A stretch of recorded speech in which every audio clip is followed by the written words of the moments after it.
4 राज्यों की 16 राज्यसभा सीटों के लिए वोटिंग खत्म हो चुकी है। इनमें राजस्थान की 4, हरियाणा की 2, महाराष्ट्र की 6 और कर्नाटक की 4 सीटें शामिल है। इधर राजस्थान की 4 राज्यसभा सीटों पर वोटिंग की गई, जिसमें सबसे पहले सीएम अशोक गहलोत ने वोट डाला। इसके बाद विधायकों ने वोट डाले। फिलहाल 3 सीट कांग्रेस और 1 भाजपा के खाते में जाना लगभग तय माना जा रहा है। गौरतलब है कि राजस्थान में एक उम्मीदवार को जीतने के लिए 41 विधायकों के वोट चाहिए। कांग्रेस से 3 उम्मीदवार मुकुल वासनिक, रणदीप सिंह सुरजेवाला और प्रमोद तिवारी मैदान में हैं। तीनों उम्मीदवारों के लिए 123 विधायकों के वोट जरूरी हैं, जबकि सरकार के पास अभी 126 विधायकों का समर्थन है। इसमें से 108 कांग्रेस के हैं।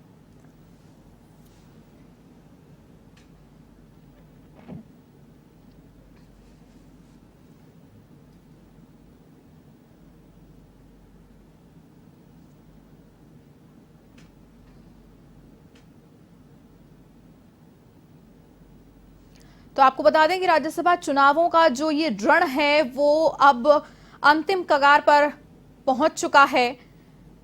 किसी भी वक्त नतीजे आ सकते हैं। वोटिंग खत्म हो चुकी है। पहले वोट मुख्यमंत्री अशोक गहलोत ने डाला और कुछ ही देर में नतीजे आएंगे। आपको बता दें कि लगातार लाइव कवरेज हम आपको दिखा रहे हैं और तमाम अपडेट्स आप चैनल के माध्यम से देख सकते हैं। और इस वक्त क्या कुछ चल रहा है और क्या कुछ ताजा अपडेट है जानेंगे। एवं संवाददाता दिनेश कसाना से हमारे साथ लाइव जुड़ रहे हैं। दिनेश, क्या कुछ अपडेट है? वोटिंग खत्म हो चुकी है, नतीजे आने में कितनी देरी?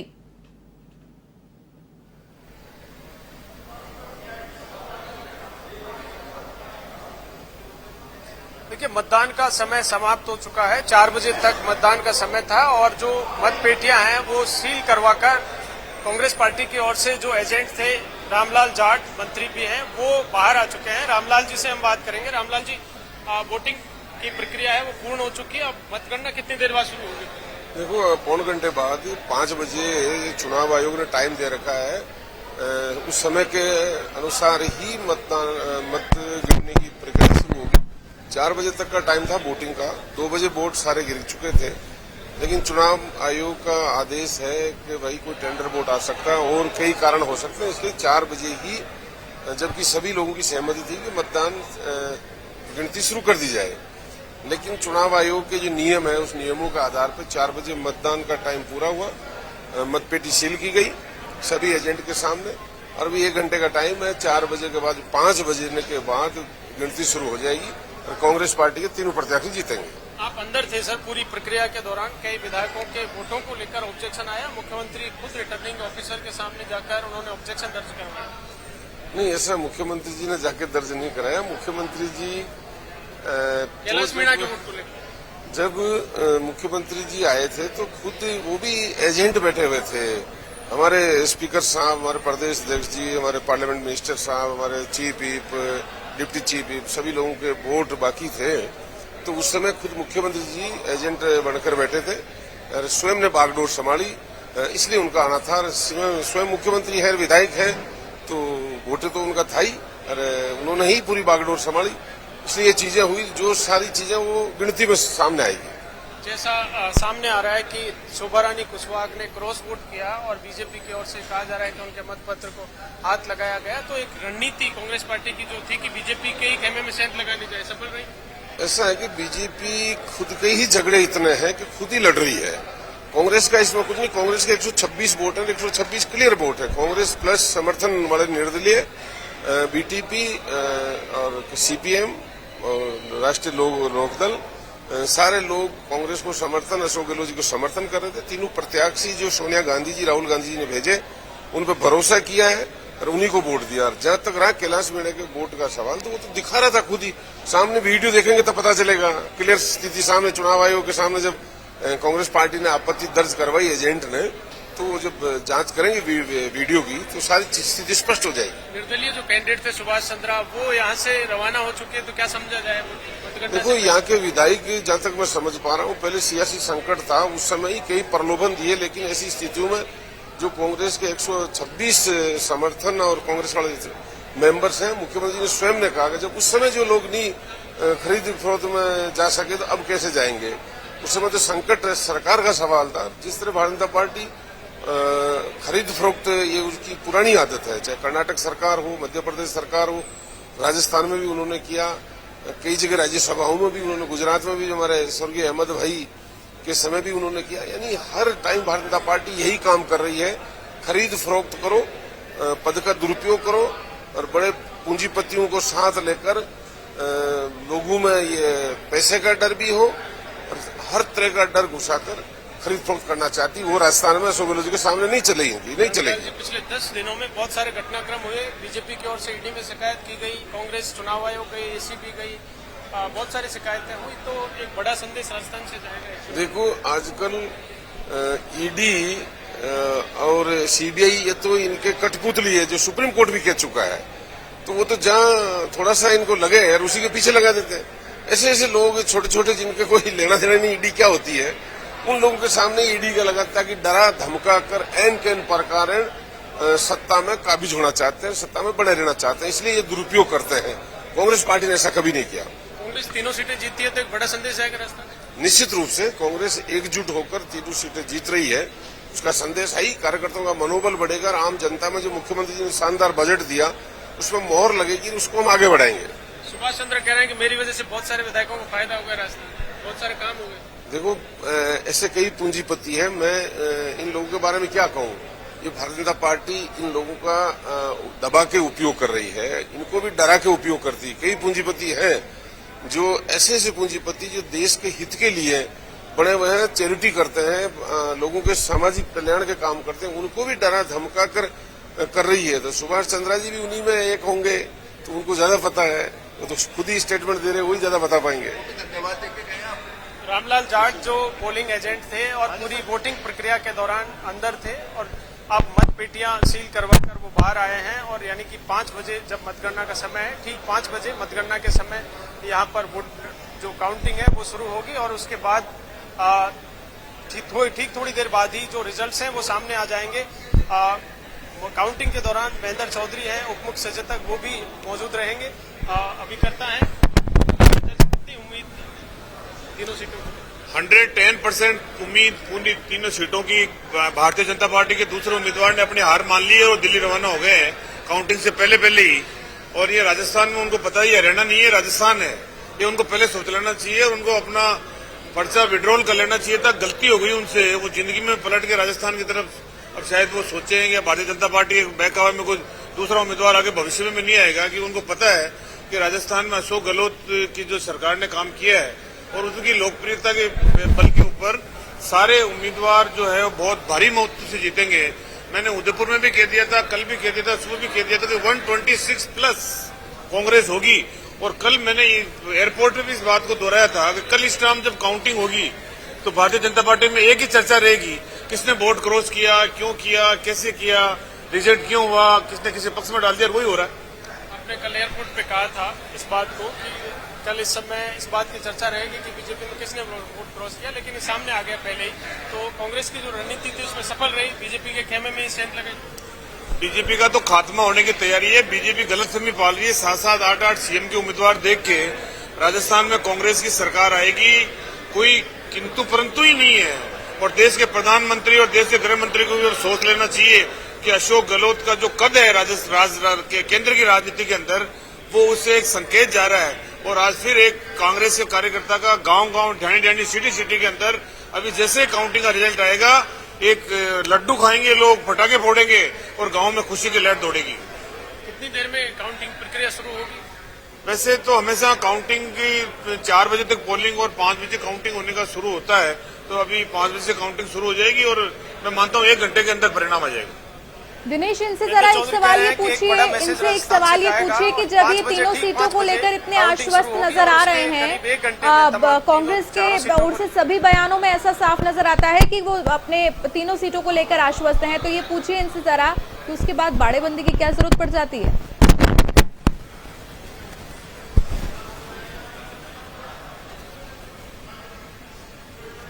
महेंद्र जी, बहुमत आपके पास था 126 सीटों का, लगातार दावा कर रही थी कि 126 वोट कांग्रेस पार्टी के साथ है, तो फिर बाड़ेबंदी की क्या आवश्यकता थी? उदयपुर में देखिए, कांग्रेस में बाड़ेबंदी का कोई प्रश्न ही नहीं होता। कांग्रेस में जब भी हम मिले हैं, एक लोगों से राय करते हैं, बात करते हैं। हमारे संगठन कैसे मजबूत किया जा सकता है, अभी पार्टी संगठन के इलेक्शन चल रहे हैं, उसके बारे में हमने चर्चा करी, और किस प्रकार राज्यसभा के चुनाव में हमें मतदान करना है, उसका प्रशिक्षण किस प्रकार से हो सकता है, उसके बारे में चर्चा करी। और कोई बाड़ेबंदी का ऐसा कुछ नहीं, बाड़ेबंदी तो उसको कहते हैं कि जहां पर कोई दूसरा जा नहीं सकता, मोबाइल बंद है, परिवार के जन मिल नहीं सकते, मोबाइल सबके खुले थे, किन्हीं के लड़के लड़कियां के परिजन आके मिल रहे थे, और ऐसा कुछ था ही नहीं, लगा नहीं बाड़ेबंदी। हॉर्स ट्रेडिंग की संभावना थी? हाँ, हॉर्स ट्रेडिंग की संभावना ये हमें लगी जरूर, क्योंकि जब से यहाँ पर इस प्रकार का प्रयोग किया, हमने चुनाव आयोग को सूचना भी दी समय के ऊपर, लिखा पत्र भी लिखा कि राजस्थान में इस प्रकार का प्रयोग हो सकता है, क्योंकि ऐसी हमें सूचनाएं मिल रही थी कई जगह से। लेकिन जब कांग्रेस की सरकार जब संकट में थी, जब 35-35 करोड़ में विधायकों को खरीदने की तैयारी कर रहे थे भारतीय जनता पार्टी के लोग, उस वक्त भी विधायक नहीं बिके थे। तो इस हॉर्स ट्रेडिंग से यहाँ पर मुझे लगता नहीं कि आगे भी कोशिश कोई करेगा। यहाँ पर कल जब उदयपुर से आप जयपुर आए और कुकस में होटल में रुके, तो आमेर के जो इलाका है उसमें नेटबंदी की गई, उसको भी बीजेपी मुद्दा बना रही है कि बीजेपी को अपने घर में देखना चाहिए, हमने क्या नेटबंदी हो रही है, क्या मोबाइल हो रहा है, क्या नहीं हो रहा है, उसमें हमारे पर ध्यान नहीं करना चाहिए। उनको प्रतिपक्ष की भूमिका निभानी चाहिए, और विधानसभा में निभाओ चाहे बाहर निभाओ, जब उनको प्रतिपक्ष में रहने का जनता ने अपने अधिकार दिया तो वहीं तक रहना चाहिए। हम क्या नेटबंदी कर रहे हैं, नहीं कर रहे हैं, क्या हो रहा है, क्या नहीं हो रहा है, उसको हमारे ऊपर ध्यान नहीं देना चाहिए, खुद के ऊपर, घर के ऊपर ध्यान देवे, वरना उनका कबाड़ा हो जाएगा आने वाले समय में। बिल्कुल भारतीय हॉर्स ट्रेडिंग की संभावना थी और विधायकों को प्रलोभन देने की जैसी बातें सामने आ रही थी, और इसी के चलते महेंद्र चौधरी का जो कमेंट है इस पर यही है कि प्रलोभन देने की संभावनाएं थी, विधायकों को खरीद फरोख्त की थी, और पार्टी के विधायक एकजुट रहे, पार्टी के जो ट्रेनिंग प्रोग्राम है वो वहां पर एक साथ हो सके, इसलिए ये बाड़ेबंदी में तमाम विधायकों को वहां पर एक साथ रखा गया। जी, अब इनसे एक सवाल और है मेरा दिनेश, जैसा कि कांग्रेस की ओर से खासकर मुख्यमंत्री अशोक गहलोत की ओर से भी ऐसे इल्जाम लगाए जाते हैं कि राज्यसभा के जो उम्मीदवार हैं वो पुरजोर तरीके से राजस्थान की जो मांगे हैं वो रखते नहीं हैं। तो इनसे ये पूछिए कि जो इससे हम बाड़ेबंदी कहें या ये कुछ भी कहें, लेकिन सीधी सी बात ये है कि अगर इसमें रणनीति क्या रही कि आगे किस तरीके से राजस्थान के मुद्दों को रखा जाएगा।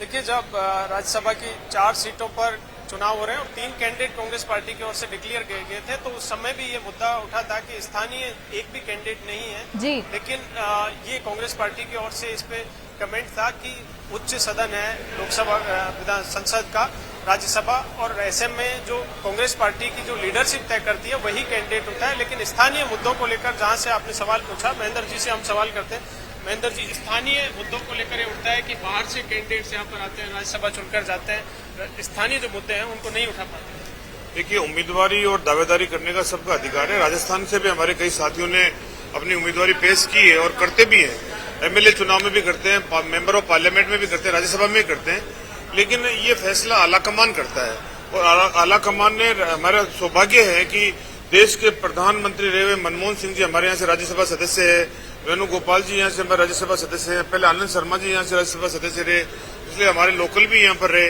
तो अभी पार्टी के हिसाब से अगर पार्टी ने वहां से तय कर लिया तो फिर जो है सबने बैठ के ये तय कर लिया, आलाकमान ने जो थप्पा लगा दिया तो उसके ऊपर सबने सहमति करके और सबको जो है वोट जो है उनके आलाकमान की आदेश के ऊपर कांग्रेस के पक्ष में दिया है। लेकिन सर, स्थानीय मुद्दों का सवाल है कि स्थानीय मुद्दे नहीं उठा पाते हैं राज्यसभा में जो राजस्थान से जुड़े हैं। निश्चित रूप से हमारे नीरज डांगी जी अभी जीत के गए हुए हैं, वो स्थानीय मुद्दों को उठाते हैं, और ये समय समय के ऊपर जब ये जीत के जाएंगे तो इनको राजस्थान के मुद्दों के ऊपर चर्चा के लिए हम बराबर बात भी करेंगे, मिलेंगे भी, और स्थानीय मुद्दे उठाने की बात जो है राज्यसभा में राजस्थान का मुद्दा बार बार उठे इसके लिए चर्चा करेंगे।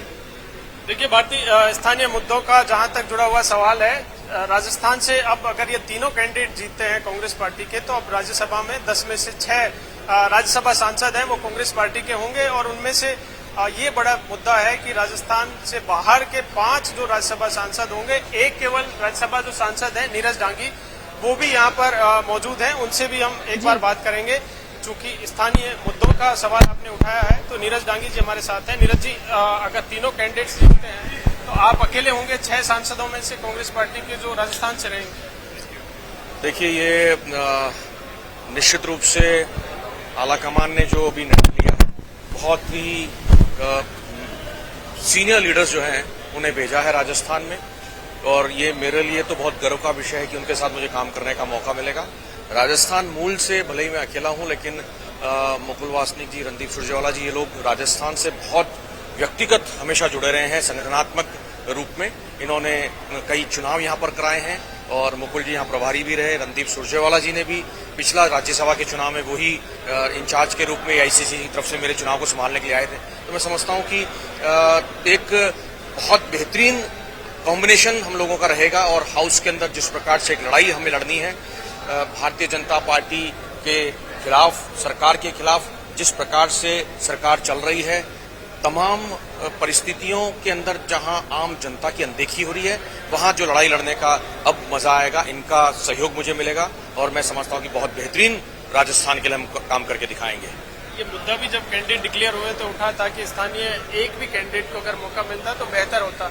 आपको लगता है कि एक कैंडिडेट अगर राजस्थान से होता, एक राज्यसभा सांसद आपके साथ और जाता तो राजस्थान के मुद्दों को बेहतर ढंग से उठाता? देखिए, इसमें कोई दो राय नहीं है कि जब स्टेट की बात आती है तो स्टेट की तरफ से मांग उठती है कि स्थानीय कोई हो, लेकिन ये केंद्रीय नेतृत्व का प्रायोरिटी है कि वो राज्यसभा में कैसे उतारे। राज्यसभा में परिस्थितियों के आधार पर और सीनियर लीडरशिप को एक जो है हाउस में ले जाने के लिए एक तरीका होता है राज्यसभा का, उसे मैं समझता हूं कि बहुत बेहतरीन उम्मीदवार जो है लीडरशिप ने दी है हमको और राजस्थान की निश्चित रूप से बात इनके माध्यम से भी उठेगी। मुझे भी राजस्थान की मांग को उठाने में इनका पूरा सहयोग मिलेगा हाउस में, ऐसा मेरा मानना है। तीनों कैंडिडेट भले ही राजस्थान से नहीं हो लेकिन अच्छे वक्ता रणदीप सुरजेवाला, मुकुल वासनिक और प्रमोद तिवारी रहे हैं, तो आपको सहयोग राज्यसभा में मिलेगा? देखिए, मेरा 2 वर्ष का कार्यकाल लगभग जून 19 को पूर्ण होगा और इस 2 साल के कार्यकाल में हर सेशन के अंदर लगातार मैं समझता हूं कि एक वीक में 4 या 5 बार मुझे मौका मिला होगा हाउस के अंदर उठ करके अपनी बात को रखने का और तमाम राजस्थान के ज्वलंत मुद्दों को हम लोगों ने पटल पे रखा है, जो है राज्यसभा के सदन में उठाया है। ऐसे में जब हम बात करते हैं राजस्थान की ज्वलंत समस्या है, जिसमें अशोक गहलोत जी ने भी बजट के अंदर कई महत्वपूर्ण घोषणाएं की थी।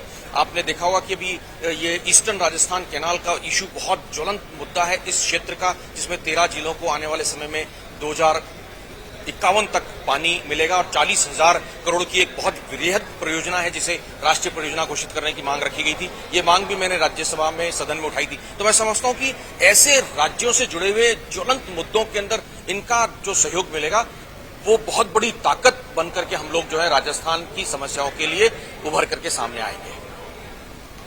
बिल्कुल, नीरज डांगी जो राज्यसभा के सांसद हैं राजस्थान से और अभी तक 10 में से 3 राज्यसभा के सांसद हैं वो राजस्थान से हैं, मनमोहन सिंह, केसी वेणुगोपाल और नीरज डांगी। नीरज डांगी अकेले राज्यसभा सांसद हैं जो राजस्थान से हैं और राजस्थान के मुद्दों को समय समय पर उठाते रहे। लेकिन नीरज डांगी का कहना है कि अब अगर तीनों कैंडिडेट कांग्रेस पार्टी के जीतकर और जाएंगे राज्यसभा में तो 6 में से 6 सांसद राज्यसभा में कांग्रेस पार्टी के होंगे और रणदीप सुरजेवाला बेहतर वक्ता हैं, मुकुल वासनिक हैं, संगठन के जरिए राजस्थान से जुड़े हुए रहते हैं, तो राजस्थान के मुद्दों की उनको समझ है, तो बेहतर ढंग से और राज्यसभा में इन मुद्दों को उठाया जा सकेगा।